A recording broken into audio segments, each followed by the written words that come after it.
Le radis de la méduse. Chapitre 20. Le bouillon.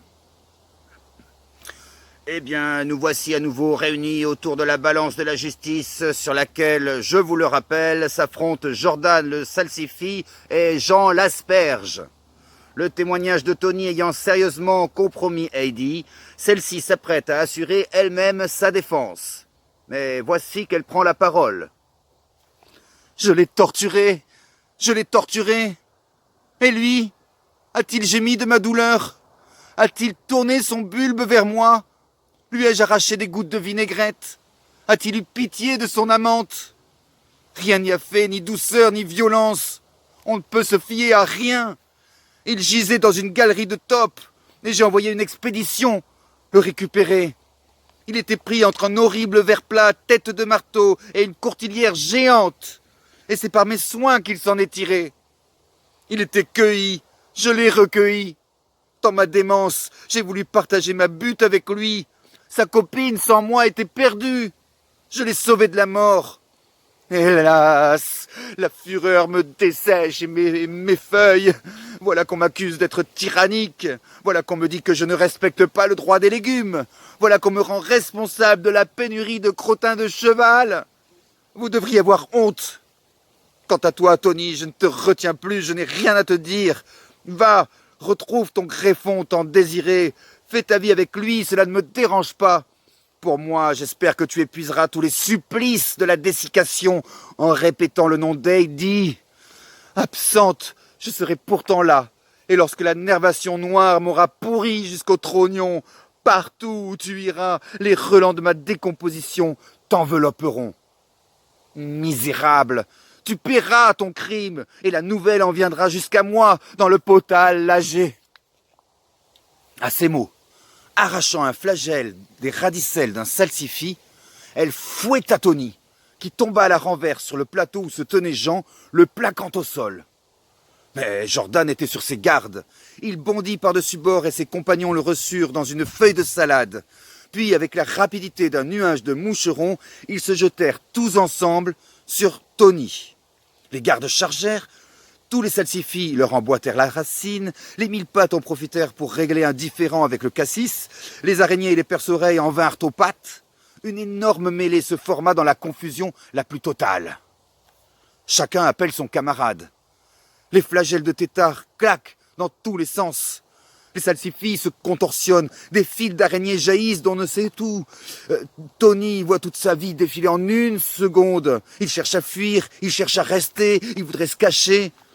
Tout à coup, des ondes se propagèrent parmi les salsifis. C'était Jordan, galvanisé, qui diffusait un message.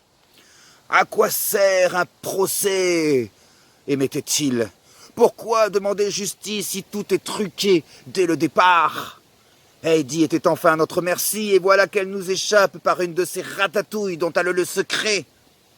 Mais nous connaissons le principal ingrédient de cette mauvaise recette. C'est Jean le couche-tard. Réclamons sa pointe.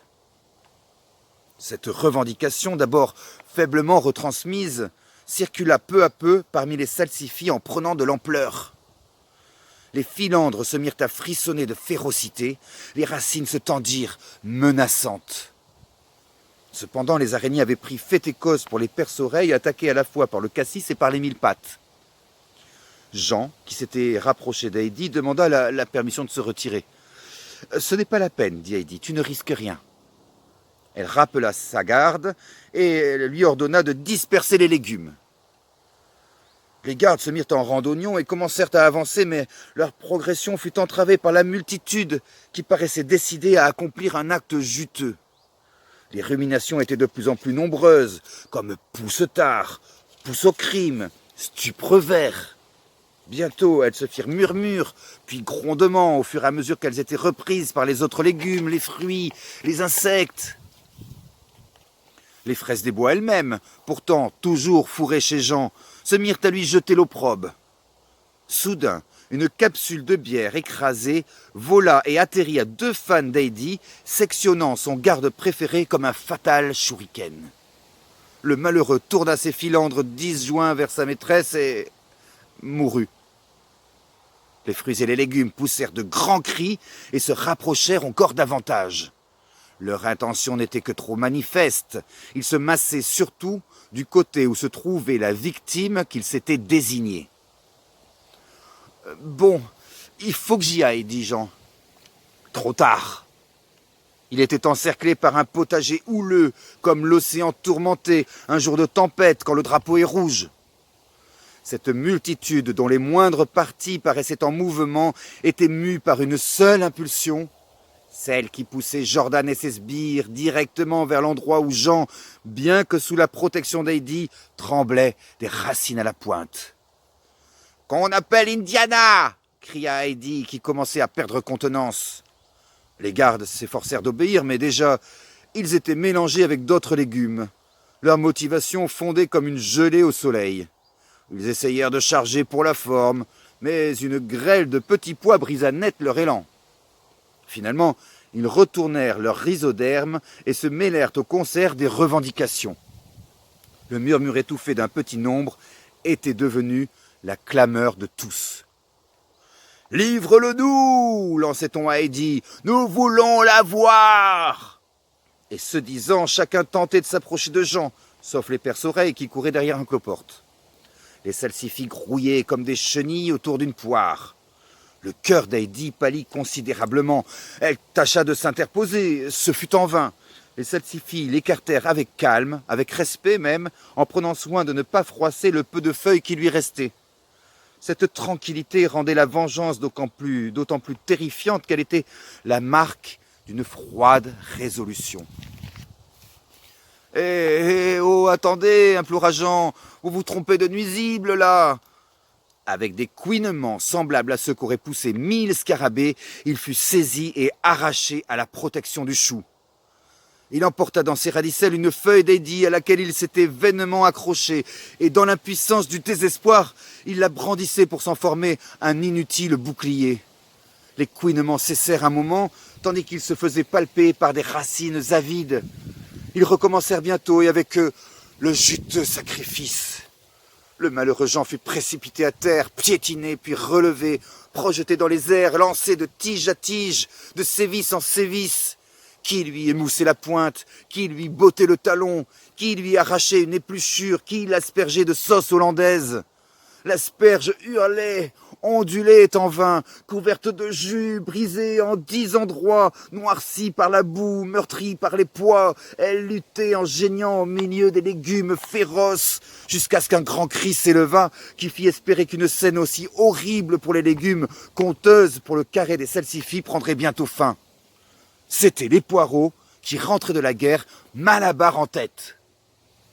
Hélas, leur intervention ne fit que hâter la catastrophe. Il est impossible de décrire les derniers moments de Jean, c'est trop affreux. Toujours est-il que c'est une asperge méconnaissable que les salsifis lancèrent contre le premier rang de poireaux éclopés. Sa tige était en accordéon, sa pointe réduite en compote, son derme tailladé pendait lamentablement, laissant couler de tous côtés une sanie gluante. Il n'y avait pas un centimètre qui ne fût mâché, bruni, et dans cet état pitoyable, il suppliait encore d'une voix inaudible « La vie, la vie, la vie !» jusqu'à ce qu'un gravillon propulsé par une tige compatissante lui ôta le sentiment de sa misérable existence. Scandalisée, la botte des poireaux charge avec fureur. Les salsifis, rassasiés de jus, cèdent au premier assaut dans un regain de confusion. Une Macédoine s'ensuit. Les membres du FLS répondent présents. Ce sont des salsifis robustes, bien entraînés par Jordan. Jusque-là, ils ont fait une saison réussie et ils n'ont pas l'intention de s'en laisser compter. Alors que je vois Jordan qui parle à un gros salsifi, sans doute pour les dernières recommandations, on peut dire qu'il fait du bon boulot. C'est un salsifi généreux qui est partout à la fois. Discret mais toujours présent là où il faut. Top, c'est parti. Jordan vient de propulser Tony vers Mathieu. Mathieu, qui est à l'extérieur et qui est aussitôt pris en chasse par 2 poireaux. Il ne faut pas qu'il s'enferme. Collectif, Mathieu, collectif. Oui, Mathieu passe Tony à Lollipop. Lollipop passe à Rebenac, qui passe à Maxence. Que va faire Maxence? Attention, le poireau avec une attelle se déplace très vite. Il faut prendre une décision, Maxence. Tony n'est pas tiré d'affaire. Aïe, aïe, aïe, aïe, aïe, Maxence s'est fait prendre Tony. Maxence s'est fait prendre Tony. Quelle grosse faute, là. Quelle erreur de jugement. Il y avait Rico qui était tout seul à 4 fans.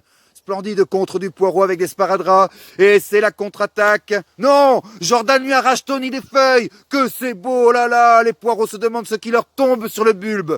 Jordan se dirige vers la balance de la justice. Il va sans doute s'en servir de catapulte. Il place Tony sur un plateau, saute sur l'autre. Oh là là là là là là là là. Le navet décolle. Il va disparaître, il va disparaître.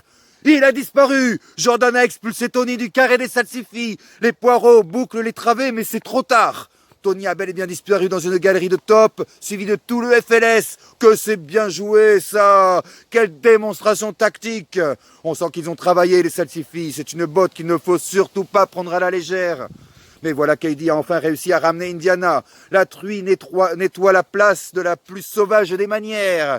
Et... Oh, elle dévore Heidi, elle s'en prend à Heidi, mesdames et messieurs. Elle ne reconnaît même plus sa maîtresse. Elle est incontrôlable.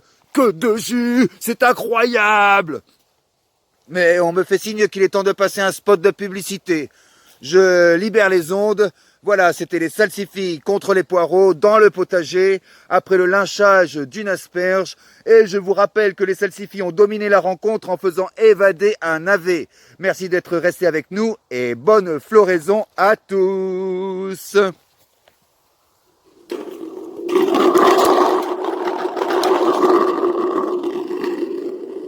Êtes-vous prêts à succomber aux délices de la pilosité? Nouvel azote, pousse plus de poils qui piquent. Des poils miroitants, gorgés d'azote.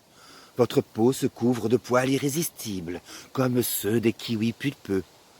Pousse plus, des poils en plus, délicieux et qui grattent. Nouvel azote, pousse plus de poils qui piquent. La chimie vous le rend bien.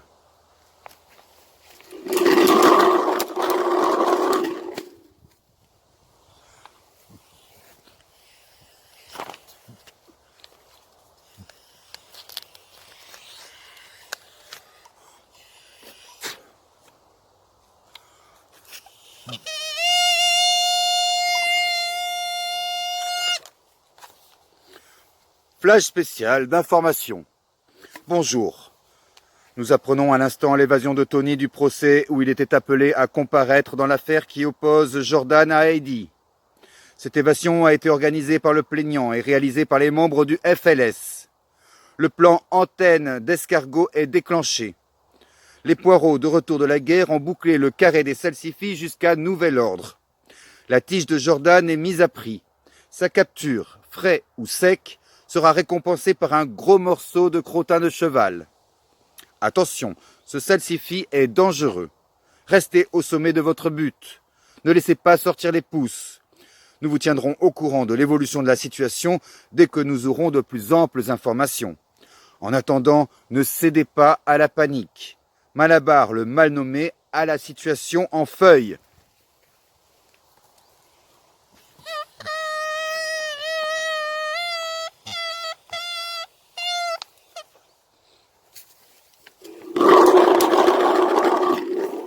Radicelle croûteuse, radicelle cassante, moi, jamais. Avec le nou clic. Malabar éteignit le moulin à parole et se retourna sur son lit de paille parsemé de feuilles de chou. En quelques instants, il avait assisté à la mort atroce de son amant et de sa femme, et il ne parvenait pas à s'en remettre. Il resta un moment à baigner dans sa vinaigrette, puis se fit amener une pelure d'oignon et y déposa des tanins. Lorsqu'il eut fini, il fit appeler Marion. « Marion, l'heure est grave, lui dit-il quand la lentille fut arrivée.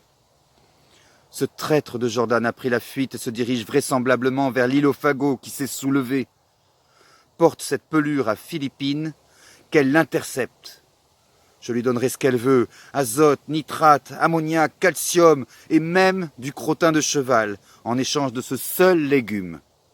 Mais il ne faut pas, entends-tu, que Jordan atteigne l'île aux fagots. Hâte-toi de porter ce message. Bon, d'accord, dit la lentille. Je mets la pelure là et j'y vais sur le champ. À moins que... Ah non, je vais la mettre là ou là. Bah, c'est pareil. Bon, j'y vais, répondit Marion.